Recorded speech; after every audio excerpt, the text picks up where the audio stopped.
Hello, I'm still Calla. We're still in quarantine, and today we're reading Chapter 6 of Jane Eyre by Charlotte Bronte. It is still for my mother, Jill Thompson. Happy birthday. Yeah, let's dive in. There will be cats around. I feel like there were lots of, or maybe that all got cut out of the last video, but there was lots of cats around in the last one.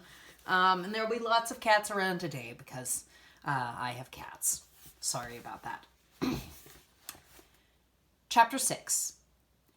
The next day commenced as before, getting up and dressing by rushlight.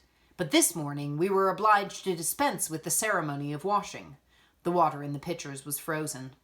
A change had taken place in the weather the preceding evening, and a keen northeast wind, whistling through the crevices of our bedroom windows all night long, had made us shiver in our beds and turned the contents of the ewers to ice. Before the long hour and a half of prayers and Bible reading was over, I felt ready to perish with cold. Breakfast time came at last, and this morning the porridge was not burnt. The quality was eatable, the quantity small. How small my portion seemed! I wished it had been doubled. In the course of the day I was enrolled a member of the 4th class, and regular tasks and occupations were assigned me. Hitherto I had only been a spectator of the proceedings at Lowood. I was now to become an actor therein. At first, being little accustomed to learn by heart, the lessons appeared to me both long and difficult. The frequent change from task to task, too, bewildered me. And I was glad when, about 3 o'clock in the afternoon, Miss Smith put into my hands a border of muslin 2 yards long, together with needle, thimble, etc., and sent me to sit in a quiet corner of the schoolroom, with directions to hem the same. At that hour most of the others were sewing likewise, but one class still stood round Miss Scatcherd's chair reading, and as all was quiet, the subject of their lessons could be heard, together with the manner in which each girl acquitted herself, and the animadversions or commendations of Miss Scatcherd on the performance. It was English history. Among the readers I observed my acquaintance of the veranda. At the commencement of the lesson, her place had been at the top of the class, but for some error of pronunciation or some inattention to stops, she was suddenly sent to the very bottom. Even in that obscure position, Miss Scatcherd continued to make her an object of constant notice. She was continually addressing to her such phrases as the following. Burns, such it seemed was her name. The girls here were all called by their surnames, as boys are elsewhere. Burns, you are standing on the side of your shoe. Turn your toes out immediately. Burns, you poke your chin up most unpleasantly. Draw it in. Burns, I insist on your holding your head up. I will not have you before me in that attitude, etc., etc. A chapter having been read through twice, the books were closed and the girls examined. The lesson had comprised part of the reign of Charles I, and there were sundry questions about tonnage and poundage and ship money, which most of them appeared unable to answer. Still, every little difficulty was solved instantly when it reached Burns. Her memory seemed to have retained the substance of the whole lesson, and she was ready with answers on every point. I kept expecting that Miss Scatcherd would praise her attention, but instead of that she suddenly cried out, "You dirty, disagreeable girl! You have never cleaned your nails this morning." Burns made no answer. I wondered at her silence. Why, thought I, does she not explain that she could neither clean her nails nor wash her face as the water was frozen? My attention was now called off by Miss Smith desiring me to hold a skein of thread. While she was winding it, she talked to me from time to time, asking whether I had ever been at school before, whether I could mark, stitch, knit, etc., till she dismissed me. I could not pursue my observations on Miss Scatcherd's movements. When I returned to my seat, that lady was just delivering an order of which I did not catch the import. But Burns immediately left the class, and going into a small inner room where the books were kept, returned in half a minute, carrying in her hand a bundle of twigs, tied together at one end. This ominous tool she presented to Miss Scatcherd with a respectful curtsy. Then she quietly, and without being told, unloosed her pinafore, and the teacher instantly and sharply inflicted on her neck a dozen strokes with the bunch of twigs. Not a tear rose to Burns's eye, and while I paused from my sewing because my fingers quivered at the spectacle with a sentiment of unavailing and impotent anger, not a feature of her pensive face altered its ordinary expression. "Hardened girl," exclaimed Miss Scatcherd, "nothing can correct you of your slatternly habits. Carry the rod away." Burns obeyed. I looked at her narrowly as she emerged from the book closet. She was just putting back her handkerchief into her pocket, and the trace of a tear glistened on her thin cheek. The play hour in the evening I thought the pleasantest fraction of the day at Lowood. The bit of bread, the draught of coffee swallowed at 5 o'clock had revived vitality, if it had not satisfied hunger. The long restraint of the day was slackened. The schoolroom felt warmer than in the morning, its fires being allowed to burn a little more brightly, to supply, in some measure, the place of candles not yet introduced. The ruddy gloaming, the licensed uproar, the confusion of many voices, gave one a welcome sense of liberty. On the evening of the day on which I had seen Miss Scatcherd flog her pupil, Burns, I wandered as usual among the forms and tables and laughing groups without a companion, yet not feeling lonely. When I passed the windows, I now and then lifted a blind and looked out. It snowed fast, a drift was already forming against the lower panes. Putting my ear close to the window, I could distinguish from the gleeful tumult within the disconsolate moan of the wind outside. Probably, if I had lately left a good home and kind parents, this would have been the hour when I should most keenly have regretted the separation. That wind would then have saddened my heart. This obscure chaos would have disturbed my peace. As it was, I derived from both a strange excitement, and reckless and feverish, I wished the wind to howl more wildly, the gloom to deepen to darkness, and the confusion to rise to clamor. Jumping over forms and creeping under tables, I made my way to one of the fireplaces. There, kneeling by the high wire fender, I found Burns, absorbed, silent, abstracted from all round her by the companionship of a book, which she read by the dim glare of the embers. "Is it still Rasselas?" I asked, coming up behind her. "Yes," she said, "and I've just finished it." And in 5 minutes more she shut it. I was glad of this. Now, I thought, I can perhaps get her to talk. I sat down beside her on the floor. "What is your name besides Burns?" "Helen." "Do you come a long way from here?" "I come from a place farther north, quite on the borders of Scotland." "Will you ever go back?" "I hope so, but nobody can be sure of the future." "You must wish to leave Lowood." "No, why should I? I was sent to Lowood to get an education, and it would be of no use going away until I've attained that object." "But that teacher, Miss Scatcherd, is so cruel to you." "Cruel? Not at all. She's severe. She dislikes my faults." "And if I were in your place, I should dislike her. I should resist her. If she struck me with that rod, I should get it from her hand. I should break it under her nose." "Probably you would do nothing of the sort. But if you did, Mr. Brocklehurst would expel you from the school. That would be a great grief to your relations. It is far better to endure patiently a smart which nobody feels but yourself than to commit a hasty action whose evil consequences will extend to all connected with you. And besides, the Bible bids us return good for evil."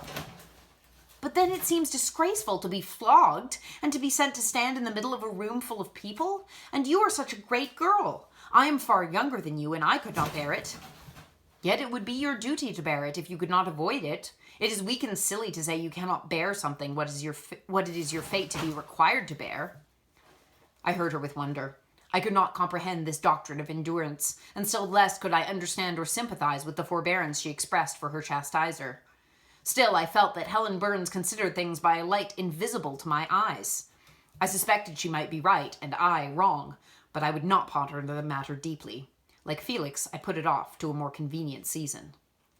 "You say you have faults, Helen. What are they? To me you seem very good."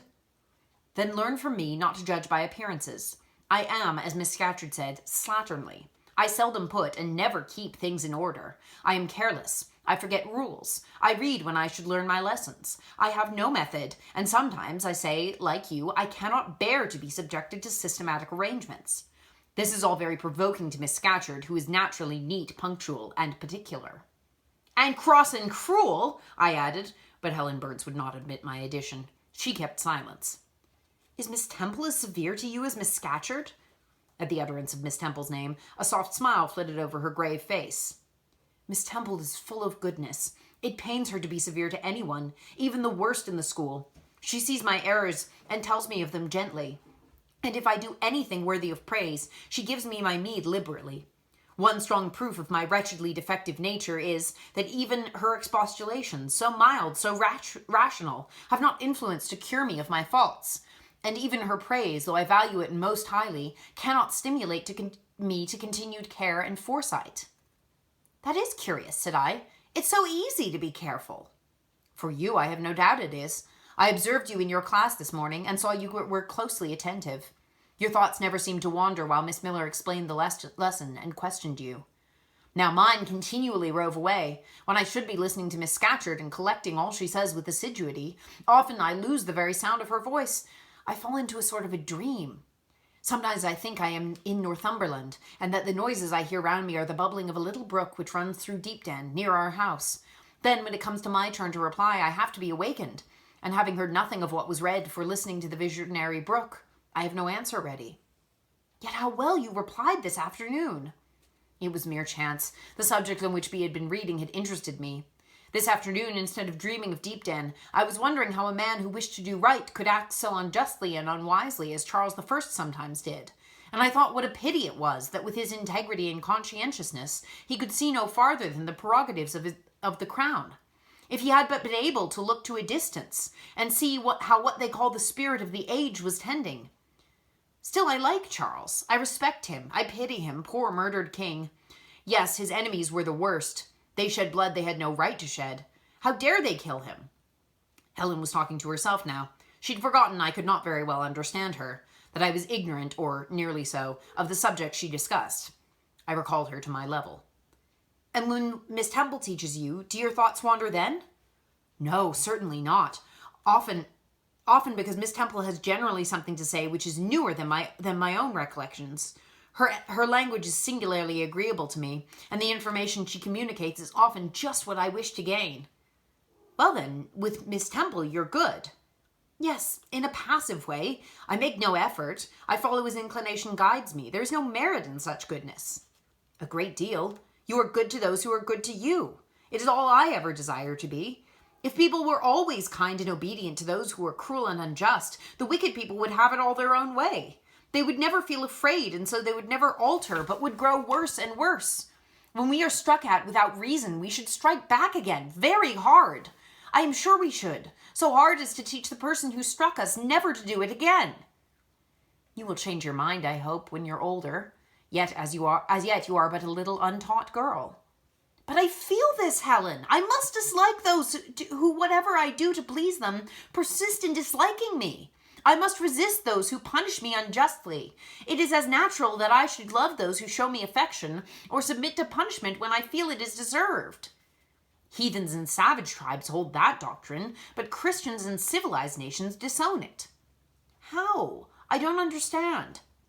It is not violence that best overcomes hate, nor vengeance that most certainly heals injury. What then? Read the New Testament and observe what Christ says and how he acts. Make his word your rule and his conduct your example. What does he say? Love your enemies. Bless them that curse you. Do good to them that hate you and despitefully use you. Then I should love Mrs. Reed, which I cannot do. And I should bless her son John, which is impossible. In her turn, Helen Burns asked me to explain, and I proceeded forthwith to pour out, in my own way, the tale of my sufferings and resentments. Bitter and truculent when excited, I spoke as I felt, without reserve or softening. Helen heard me patiently to the end. I expected she would then make a remark, but she said nothing. Well, I asked impatiently, is not Mrs. Reed a hard-hearted, bad woman? She has been unkind to you, no doubt, because you see she dislikes your cast of character, as Miss Scatcherd does mine. But how minutely you remember all she has done and said to you. What a singularly deep impression her injustice seems to have made on your heart. No ill usage so brands its record on my feelings. Would you not be happier if you tried to forget her severity, together with the passionate emotions it excited? Life appears to me too short to be spent in nursing animosity, or registering wrongs. We are and must be, one and all, burdened with faults in this world, but the time will soon come when, I trust, we shall put them off in putting off our corruptible bodies, when debasement and sin will fall from us with this cumbrous frame of flesh, and only the spark of the spirit will remain, the impalpable principle of light and thought, pure as when it left the Creator to inspire the creature. Whence it came it will return, perhaps again to be communicated to some being higher than man, perhaps to pass through gradations of glory, from the pale human soul to brighten to the seraph. Surely it will never, on the contrary, be suffered to degenerate from man to fiend. No, I cannot believe that. I hold another creed, which no one ever taught me, and and which I seldom mention, but in which delight and to which I cling, for it extends hope to all. It makes eternity a rest, a mighty home, not a terror and an abyss. Besides, with this creed, I can so clearly distinguish between the criminal and his crime. I can so sincerely forgive the first while I abhor the last. With this creed, revenge never worries my heart. Degradation never too deeply disgusts me. Injustice never crushes me too low. I live in calm, looking to the end. Helen's head, always drooping, sank a little lower as she finished this sentence. I saw by her look she wished no longer to talk to me, but rather to converse with her own thoughts. She was not allowed much time for meditation. A monitor, a great rough girl, presently came up, exclaiming in a strong Cumberland accent, "Helen Burns, if you don't go and put your drawer in order and fold up your work this minute, I'll tell Miss Scatcherd to come and look at it." Helen sighed as her reverie fled, and getting up, obeyed the monitor without reply, as without delay. That's the end of that chapter. That was I liked that little speech that Helen had at the end there. That was very pretty. Very nicely written. I don't know how much I necessarily personally agree. I kind of think I might be more, maybe just a tiny bit touch more on Jane's side of the matter. Maybe a little bit. But, yeah, it was very well written. Anyway, that was chapter 6. Have a good day. Yeah, I'll see you next time. Goodbye.